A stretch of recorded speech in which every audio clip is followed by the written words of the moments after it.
Magandang araw mga katuto. So welcome back sa ating YouTube channel.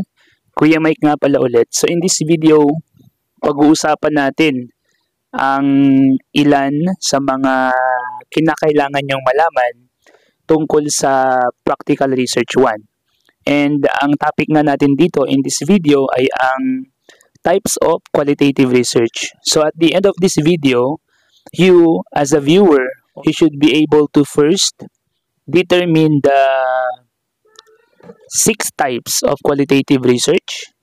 Second, kailangan malaman mo din kung ano yung mga definition and distinctions or features ng types of qualitative research. And pangatlo, magpapakita tayo ng mga examples or magsasabi tayo ng mga examples na akma sa 6 types of qualitative research. At pag-uusapan natin ang lahat ng yan pagkatapos ng intro.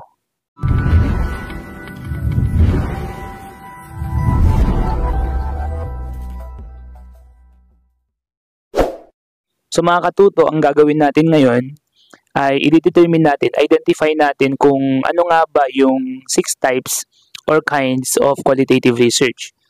So mahalagang malaman ito mga katuto para nang sa ganon, if you are choosing what design. Kapag sinabi nating methods kasi, dalawa. Okay? So we have the what we call qualitative research and quantitative research. So yun yung mga methods of gathering data. Meaning to say, pag quantitative, it dwells more on numbers. So yung numbers yung kukolektahin mo through survey and structured questionnaire.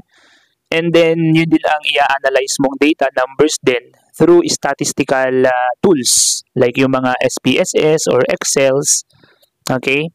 At gagamit tayo ng mga software or yung mga nagko-compute ng mga numbers like Pearson R, yung t-test, yung regression. So, maraming mga pwedeng gawin sa statistical tools na ginagamit para i-analyze ang quantitative data.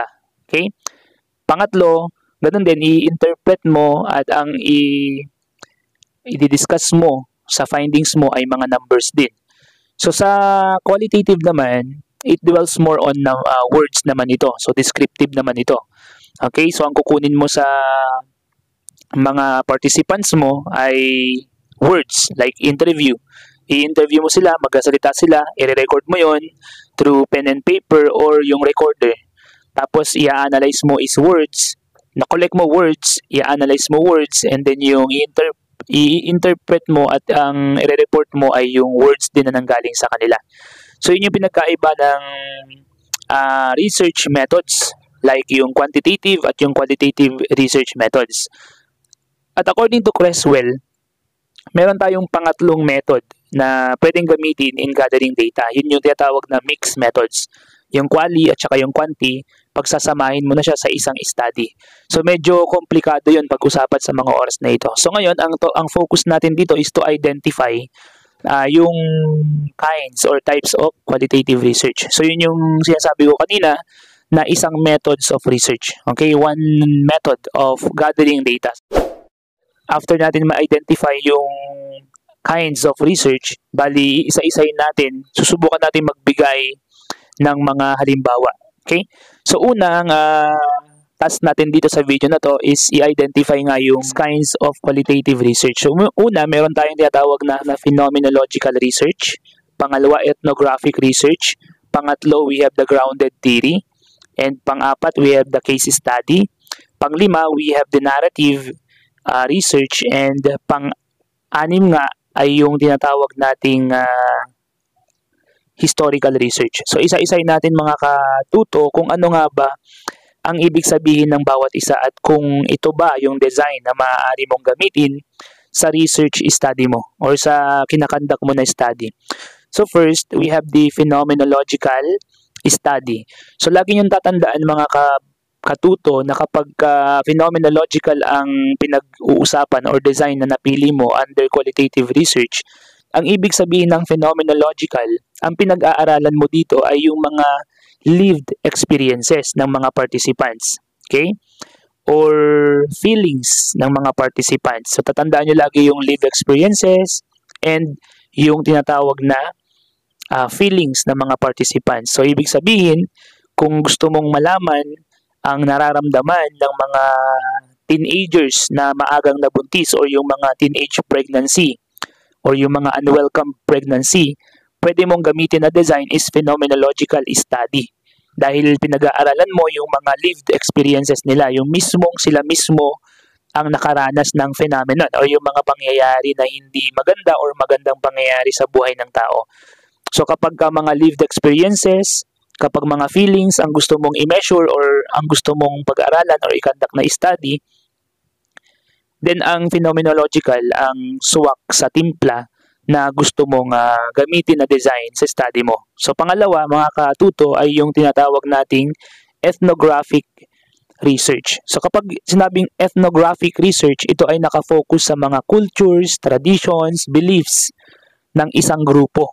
Okay, so karamihan dito, 90% of the day, ang pinag-aaralan dito under ng qualitative research na ethnographic ay yung mga ethnic groups, kagaya ng mga Agta, mga Mangyan, mga Ita na naninirahan sa mga bundok. Dahil nga mga kababayan, isa silang mga grupo ng mga tao na merong beliefs, merong ibang kultura or culture, meron din silang mga traditions na hindi nalalaman ng majority. Kaya ang ginagawa ng mga researcher, sinusubukan na sila ay pag-aralan through observation and interview para naman maisiwalat kung ano yung mga beliefs and tradition nila. So actually, ang ethnographic research, 90%, ginagawang design to para sa mga katutubo or sa mga grupo na naninirahan sa mga kabundukan na merong beliefs, culture, and tradition na kaiba sa mga kagaya natin. So kung gusto mo rin mag-conduct ng research regarding sa mga religion, mga paniniwala, no? Hindi lang sa mga katutubo, kundi sa mga religion. For example, yung Christian versus Muslims or Buddhist or Buddha or Buddhist or other kinds of religions, bali mag-a-under din yun sa ethnographic. Naman mga katuto ay yung tinatawag nating case study. So pag sinabi nating case study, ito naman yung from the word case. So parang isa siyang i-isolate mo na pag-aaralan. So kung ang iyong research ay meron kang iisang tinatawag nating na participant, isang tao lang, so tawag natin dyan ay case study.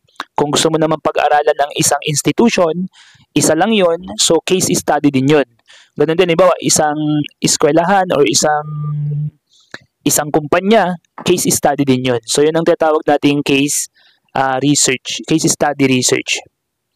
So next naman ay yung pang-apat, yung tinatawag nating grounded theory. Ito naman mga katuto, gusto ko lang linawin. Pag quantitative kasi, meron tayong theory na ipoprove. Pag qualitative naman kasi, no, under quantitative research ang grounded theory, kapag pinili natin yung grounded theory, ito naman yung magko-conceptualize tayo or mag-a-attempt tayo na mag-generate ng theory. Kaya siya tinawag na grounded theory. For example, yung sinabi natin kanina na isang type of or isang kind of research or qualitative research ang phenomenological. For example, yung mga feelings ng mga nabuntis ng maaga at yung mga karanasan ng mga nabuntis ng maaga. Kapag grounded theory ang ang pipiliin mo, so siya ang magta-try na mag-generate ng teorya or ng haka-haka or sabi natin na hypothesis kung bakit nararamdaman ng mga teenagers yung mga ganong pakiramdam. So parang bago nangyari yung krimen, which is phenomenological, or bago nangyari yung trahedya or yung phenomenon, ay aalamin muna ni grounded theory or subukan muna ni grounded theory bakit nararamdaman yun nung mga tao. Okay, so ang mangyayari dito, pag-aaralan mo yung mga participants in order for you to come up with a theory. Okay, to come up with a hypothesis or hypothesis yung intern later on i-approve or ipoprove ni quantitative research. So yun yung tinatawag nating grounded theory. So ibig sabihin, you are going to study participants or phenomenon in order for you to generate or hypothesize. Okay? Or attempt to create theory. So panglima naman mga katuto ay yung tinatawag natin na narrative. Okay? So karamihan sa narrative research, pag sinabi mo kasing narrative, pwedeng ito ay galing sa mga kwento ng mga tao na nakasaksi tungkol sa isang phenomenon. Hindi kagaya ng phenomenological research na yung participant mo dapat sila mismo yung nakaranas ng gusto mong matutunan or gusto mong pag-aralan. For example, sa phenomenological, gusto mong pag-aralan yung challenges ng mga athletes. So, hindi pwedeng mag-interview ka under phenomenology ito. Hindi pwedeng mag-interview ka ng hindi siya atleta. Okay? So, dapat atleta yung ma-interview mo para makuha mo yung lived experiences nila or yung mga feelings nila ng maayos. Pero as compared to narrative, dito pwedeng yung mga participants mo ay yung kapitbahay ng athlete or pwedeng yung malapit dun sa athlete, kahit hindi atleta, pwede nilang ikwento kung ano yung nakita nila tungkol sa kanya. So, inanarrate nila yon. So, ibig sabihin, ito yung tinatawag natin mag-under sa narrative research. Okay? So, pwede rin naman na halimbawa gusto mong malaman yung kalagayan ng mga tao noong panahon ng World War, yung mga kalagayan ng mga sundalo noong panahon ng World War II. So, wala nang mga sundalo na bubuhay ngayon. For example, pwedeng yung mga matatanda noon na hindi sundalo na nakasaksi ng World War II na nakita nila kung paano mamuhay yung mga sundalo. So, orally, pwede nilang ikwento yon at pwede mong gawing data yon. So, inanarrate nila sa'yo. Pero hindi sila ang naka-experience ng mismong phenomenon ng pagiging sundalo. Or pwede rin kung nasa book siya, kaya nga 90% ng narrative study ay naka-book na lang. Okay, so ang pag-aaralan mo na lang ay yung mga discourses, yung mga nakasulat na books. For example, anong sinabi ni participant 1 or ni author 1? Okay, halimbawa, mayroon tayong siyam na book na nagkukwento ng buhay ni Ferdinand Marcos Sr. For example, kung gaano siya kagaling na presidente or kung ano ang ginawa niya nung siya ay presidente.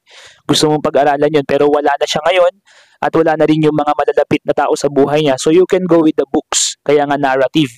So, nakanarrate na yon sa isang libro. So, halimbawa, si author 1, ito yung sinabi niya kay Marcos. Si author 2, ito rin naman ang sinabi niya. So, yung discourses na yon ay i-analyze mo. Kaya nga, ang karamihan ng mga study na nagfo-fall under narrative research is yung tinatawag nating discourse analysis. So, parang i-analyze mo na lang yung mga dati ng mga teksto na naipublish na, para mapag-aralan mo kung ano yung mga sinasabi ng mga authors na yan tungkol sa iisang entity or sa iisang tao.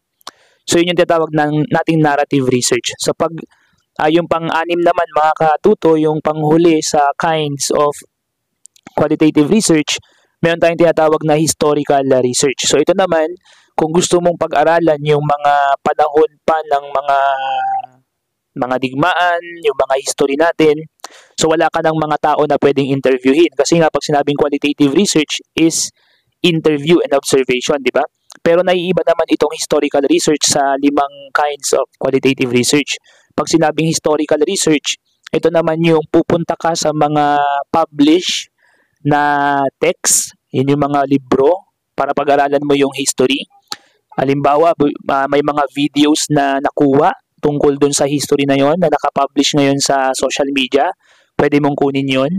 Pwede rin yung mga music, pwede rin yung mga footage, pwede rin yung mga pictures, pwede rin yung mga documents na luma na. At yun yung gagamitin mong mga data to support your study. At yun din yung i-analyze mo. Kaya nga historical. Yung historical kasi ang ibig sabihin nito ay study of past events. Ibig sabihin nangyari na.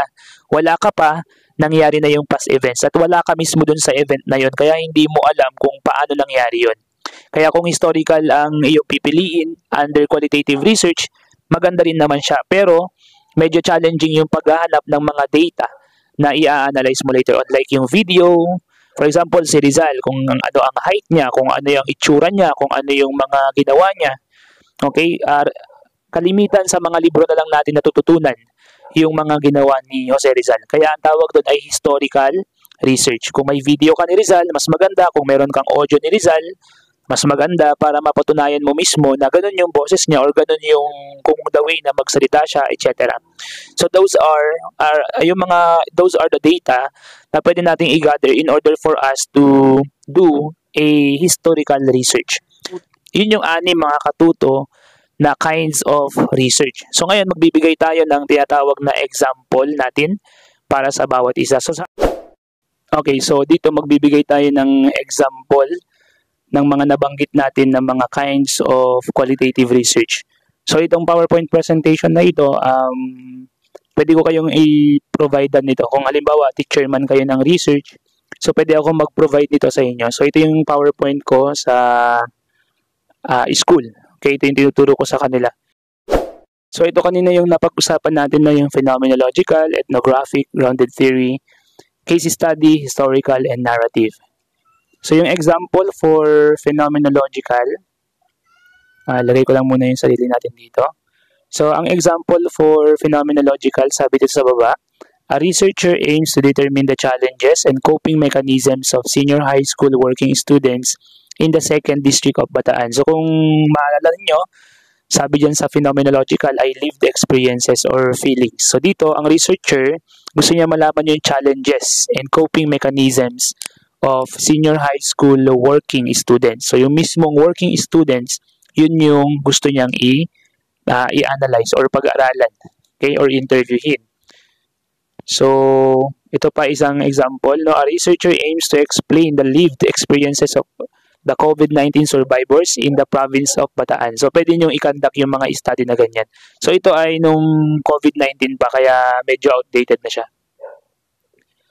Sa ethnographic research naman, yung sabi ko sa inyo, no, ito yung nakafocus sa behaviors, cultures, challenges, and possible occurring themes na yung cultures nga nila ang binibigyan ng atensyon. So dito sabi sa example number 1, a researcher seeks to determine the cultural practices and healthcare beliefs of the ethnic group living in Bataan Province. So yung variable na pinag-uusapan dito ay cultural practices and healthcare beliefs. Okay, kasi maaaring iba yung cultural practices ng mga ethnic group na nakatira sa Bataan Province. Ganun din yung healthcare beliefs din nila. So tayong mga civilized na tao, iba din yung paniniwala natin at iba din yung paniniwala nila na mga naninirahan as native dito sa ating bansa. Pangalawang example, a researcher seeks to characterize the survival strategies of families in an urban poor country or community. So dito naman sa example na to, hindi necessarily na sila ay ethnic group. Ito naman ay mga families na nakatira sa urban poor family. Ang pinag-aaralan naman dito ay yung survival strategies of families in an urban poor community. Okay, kasi nga sila ay nakatira doon sa lugar na yon. So pwede rin ito mag-fall sa case study, pero mas lamang siya sa ethnographic. Okay? Sa grounded theory naman ito, yung example natin no, na gusto mong gumawa ng theory after your study. Sabi dito, a researcher attempts to conceptualize the breast cancer survivorship process among Bataeños. Okay, a researcher attempts to generate a theory of defense mechanisms of students who experience school bullying. Okay, so ano kaya yung mga defense mechanism nila? Ano kaya yung mga underlying reasons nila? So baka meron silang iisang teorya or defense mechanism for that. So yun yung ginagawa ng grounded theory. Next naman sa case study, a researcher aims to explain the causes of the reading difficulty of a grade 5 struggling reader. So ito ay isang grade 5 lang na nag-i-struggle magbasa. So ang pinakang variable ay to explain the causes of the reading difficulty. So saan ba nahihirapan ng isang grade 5 struggling reader? So isang case study yun, isang bata lang. Another is, a researcher aims to describe the language challenges, ito naman language challenges ang pinag-uusapan, of hearing impaired students in a SPED class. Okay, so isa naman yung mga estudyante rin yun. So isang SPED class, that's a case study din. So sa buong klase. Next is historical. Ito naman yung a researcher. Ito naman, yung example naman nito ay a researcher attempts to explore the nature and context of the political leadership of Bataan governors. Okay? Yun yung mga nakaraang leaders nila sa Bataan. Next naman is a researcher seeks to explore the development in the courtship letter writing style among Bataeños. So ito naman, mangongolekta yung researcher dito ng mga letter. Okay? Mula noong unang panahon, kung meron man siyang makuha hanggang sa panahon ngayon. At titignan nila, i-analyze niya kung paano nagbago, nag-evolve yung paano nag-develop yung writing courtship letter writing style sa mga Bataeños. Lastly, sa narrative naman, no, a researcher seeks to characterize the struggles faced by student athletes. Okay, so ika-characterize naman niya, ikikwento naman yon ng mga kapitbahay ng mga student athletes na yan. Next naman is a researcher seeks to describe the daily teaching experiences of millennial teachers in the school's division of Bataan. So, narrative naman yun. So, yun yung mga kinds and types of research. So, in this video, napag-usapan natin yung 6 na iba't ibang klase under ng qualitative research like phenomenological, ethnographic, case study, grounded theory, narrative, and historical types or kinds of qualitative research. At napag-usapan din natin yung mga kung paano sila gawin or definition ng ilan sa kanila like yung phenomenological, lived experiences, ethnographic, yun yung mga cultures, behavior in a community or a group of people or ethnic group. Pangatlo, case study, yun yung mga single entity or single institution na pinag-aaralan ng mga researcher. Pang-apat is grounded theory wherein you are going to generate and to attempt to conceptualize theories and hypotheses.